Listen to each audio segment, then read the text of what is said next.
नमस्कार। SPT news में आपका स्वागत है। पेश है 19 दिसंबर सुबह 6:15 राजस्थान की 15 बड़ी खबरों में। राजस्थान में भाजपा सरकार बनने के बाद शिक्षा के क्षेत्र में एक बड़ी सफलता हासिल की है। पहली बार राजस्थान स्टेट ओपन स्कूल ने कक्षा 10वीं और 12वीं की ऑन डिमांड परीक्षा का सफल आयोजन किया। यह पहल राज्य में शिक्षा सुधार की दिशा में एक ऐतिहासिक कदम मानी जा रही है। शिक्षा के क्षेत्र में एक नई मिसाल, राजस्थान स्टेट ओपन स्कूल ने राज्य की पहली ऑन डिमांड परीक्षा का सफलतापूर्वक इतिहास रच दिया। खास बात यह है कि छात्र अपने अनुसार विषय और परीक्षा की तिथि चुन सकते हैं। उन छात्रों के लिए यह राहत की बात है जो नियमित परीक्षा में किसी कारण शामिल नहीं हो पाते हैं। जयपुर में जाली नोटों की सप्लाई करने वाले गिरोह का पर्दाफाश करने के बाद अब पुलिस ने गिरोह के सरगना गौरव मुंडीर को उत्तर प्रदेश के सहारनपुर से गिरफ्तार कर लिया। आरोपी के कब्जे से जाली नोट छापने के उपकरण जब्त किए गए हैं। इस कार्रवाई में अब तक 3 आरोपियों को गिरफ्तार कर उनके पास से कुल 6,51,000 रुपए के जाली नोट बरामद किए गए हैं। पुलिस आयुक्त जयपुर सचिन मित्तल ने बताया कि जाली नोट बनाने और खपाने का यह नेटवर्क जयपुर के साथ साथ नागौर तक फैला हुआ था। अजमेर के ब्रह्मपुरी इलाके में रहने वाले गिरिराज सोनी के घर बुधवार दोपहर वन विभाग, स्थानीय पुलिस और पुरातत्व विभाग की संयुक्त टीम ने छापामार कार्रवाई की। गिरिराज सोनी को शहर का प्रमुख सोना चांदी आभूषण व्यापारी बताया जा रहा है। कार्रवाई अलवर गेट थाना प्रभारी नरेंद्र जाखड़ के नेतृत्व में की गई। छापे के दौरान टीम को घर से कथित रूप से 2 बारहसिंगा के सींग, 2 भालू के नाखून बरामद हुए। अधिकारियों के अनुसार ये सामग्री काफी पुरानी प्रतीत हो रही है और इसकी वास्तविकता व समयावधि स्पष्ट करने के लिए एसएफएल जांच करवाई जाएगी। राजस्थान सरकार की नई ट्रांजिट ओरिएंटेड डेवलपमेंट नीति के तहत अब जयपुर शहर की सूरत बदल जाएगी। जयपुर विकास प्राधिकरण ने शहर में 5 विशेष टीओडी कॉरिडोर की घोषणा की है। इससे अब मेट्रो स्टेशन के आसपास के इलाकों को बहुत ही सुनियोजित तरीके से बसाया जाएगा।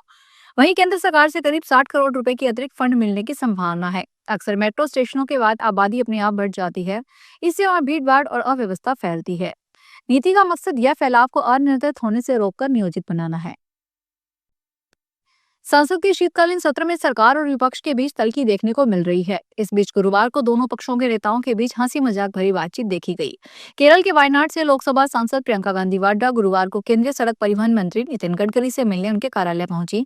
यहाँ गडकरी से वायनाड की सड़क और कनेक्टिविटी से जुड़ी समस्याओं पर विस्तार से चर्चा की। प्रियंका ने 6 प्रमुख सड़क परियोजनाओं का प्रस्ताव रखा।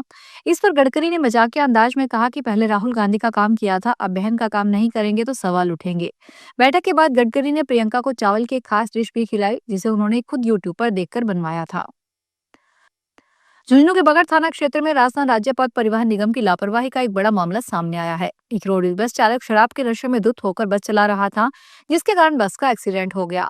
पुलिस ने तुरंत कार्रवाई करते हुए शराबी चालक को गिरफ्तार कर बस को जब्त कर लिया। जानकारी के अनुसार गुरुवार को झुंझुनू पुलिस कंट्रोल रूम को सूचना मिली कि बगड़ थाना इलाके के मठ स्टैंड के पास एक रोडवेज बस का किसी अज्ञात वाहन के साथ एक्सीडेंट हो गया। सूचना मिलते ही बगड़ थाने से हेड कांस्टेबल अनिल कुमार जाप्ते के साथ मौके पर पहुंचे। रेलवे ने अत्याधुनिक सुविधाओं से लैस वंदे भारत एक्सप्रेस में सफर करने वाले यात्रियों के लिए स्थानीय व्यंजन पेश करने की व्यवस्था की है।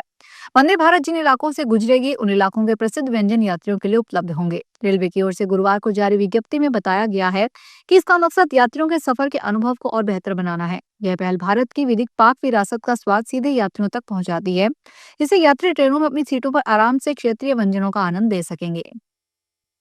सिरोही जिले के नादिया गांव में सर्वाधिक सौर ऊर्जा का उपयोग हो रहा है। इसी कारण प्रधानमंत्री सूर्य घर मुफ्त बिजली योजना के अंतर्गत नादिया गांव को आदर्श सौर ऊर्जा ग्राम घोषित किया गया है। जिले में सबसे अधिक किलोवाट क्षमता वाले प्लांट की स्थापना के चलते जिला स्तरीय कमेटी ने नादिया गांव का चयन किया। केंद्र सरकार की ओर से गाँव में सौर ऊर्जा को बढ़ावा देने के लिए 1 करोड़ रुपए की राशि दी जाएगी। विद्युत निगम की ओर से गठित जिला स्तरीय कमेटी ने सिरोही जिले के 6 गाँव जावाल, बडगाम, नांदिया, वीरवाड़ा, कैलाश नगर और अनादरा को चिन्हित किया है। प्रवर्तन निदेशालय मानव तस्करी मामले में पंजाब, हरियाणा और दिल्ली में 13 व्यावसायिक और आवासीय परिसर में तलाशी अभियान चला रहा है। ईडी ने धन शोधन निवारण अधिनियम के तहत यह जांच उन प्राथमिकियों के आधार पर शुरू की है जो फरवरी 2025 में एक सैन्य कार्गो विमान के माध्यम से अमेरिका से वापस भेजे गए 330 भारतीय नागरिकों के संबंध में दर्ज की गई थी। कोटा में जल्द ही एक फूड प्रोसेसिंग सेंटर खोला जा सकता है। लोकसभा अध्यक्ष ओम बिरला, केंद्रीय कृषि मंत्री शिवराज सिंह चौहान और राजस्थान के कृषि मंत्री किरोड़ीलाल मीणा की उपस्थिति में दिल्ली में एक बैठक आयोजित की गई। इस बैठक में कोटा बूंदी संसदीय क्षेत्र और राजस्थान से जुड़े कृषि विषयों पर चर्चा हुई। इसमें विशेष रूप से कोटा और बूंदी के किसानों से संबंधित मुद्दों पर ध्यान केंद्रित किया गया।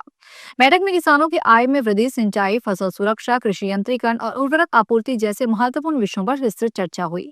केंद्रीय कृषि मंत्री ने अधिकांश विषयों पर सकारात्मक रुख दिखाया और सहयोग तथा समाधान का आश्वासन दिया।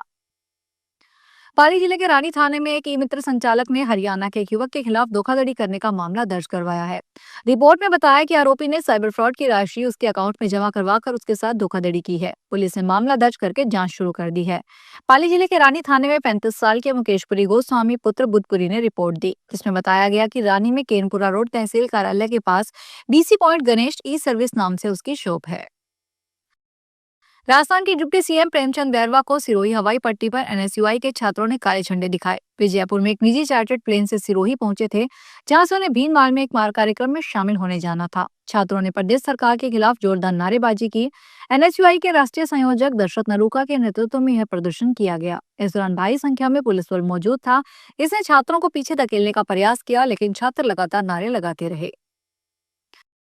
भीलवाड़ा के मांडल थाना क्षेत्र के लुहारिया के निकट डेगास गांव में अवैध रूप से चल रही कोयला भट्टियों पर प्रशासन ने बड़ी कार्रवाई करते हुए 200 से अधिक अवैध कोयले की भट्टियों को ध्वस्त किया है। ये भट्टियां पिछले कई दिनों से अवैध रूप से संचालित की जा रही थी। इससे पर्यावरण का नुकसान के साथ साथ नियमों का खुला उल्लंघन हो रहा था। कार्रवाई के दौरान मौके पर मांडल तहसीलदार, एएसपी मांडल सहित मांडल व बागोर थाना प्रभारी तथा कई प्रशासनिक अधिकारी मौजूद रहे। भारी पुलिस जाब्ते के साथ बुलडोजर चलाकर अवैध भट्टियों को पूरी तरह हटाया गया, जिससे क्षेत्र में हड़कंप मच गया। राजस्थान सरकार के 2 वर्ष पूरे होने के अवसर पर मुख्यमंत्री भजनलाल शर्मा 22 दिसंबर को झालावाड़ जिले के डबल क्षेत्र स्थित ग्राम दुधालिया आएंगे। यहां उनके मुख्य आतिथ्य में महिला सशक्तिकरण सम्मेलन और जनसभा का आयोजन प्रस्तावित है। इस प्रस्तावित दौरे की तैयारियों को लेकर गुरुवार को संभागीय आयुक्त अनिल कुमार अग्रवाल की अध्यक्षता में मिनी सचिवालय के सभागार में एक बैठक आयोजित की गई। संभागीय आयुक्त ने जिला स्तरीय अधिकारियों को बताया कि जिला प्रशासन को इस आयोजन के लिए व्यापक व्यवस्थाएं और तैयारियां सुनिश्चित करनी होगी। उन्होंने विभागवार दायित्व विभाजन के अनुसार कार्य करने के निर्देश दिए। साहस, देशभक्ति और युवाओं के जज्बे का प्रतीक एक गौरवशाली पर्वतारोहण अभियान गुरुवार को जयपुर से शुरू हुआ। राजस्थान की उप मुख्यमंत्री दिया कुमारी ने विद्याधर नगर विधानसभा क्षेत्र से रवाना हो रही 6 सदस्यीय टीम को हरी झंडी दिखाकर अभियान के लिए रवाना किया। यह दल हिमालय के गढ़वाल रेंज में स्थित 12,600 फीट ऊंची बर्फीली केदारकांठा चोटी पर भारतीय तिरंगा फहराने के संकल्प के साथ निकला है। मौसम अनुकूल रहने की स्थिति में इस टीम ने आगामी 25 दिसंबर 2025 को केदारकांठा की चोटी पर राष्ट्रीय ध्वज फहराने का लक्ष्य निर्धारित किया है। तो ये थी राजस्थान की 15 बड़ी खबरें। अगर आपको हमारा बुलेटिन पसंद आया हो तो वीडियो को लाइक करें, अपने दोस्तों से शेयर करें और चैनल को सब्सक्राइब करना ना भूलें। फिर मिलेंगे नई खबरों के साथ। धन्यवाद।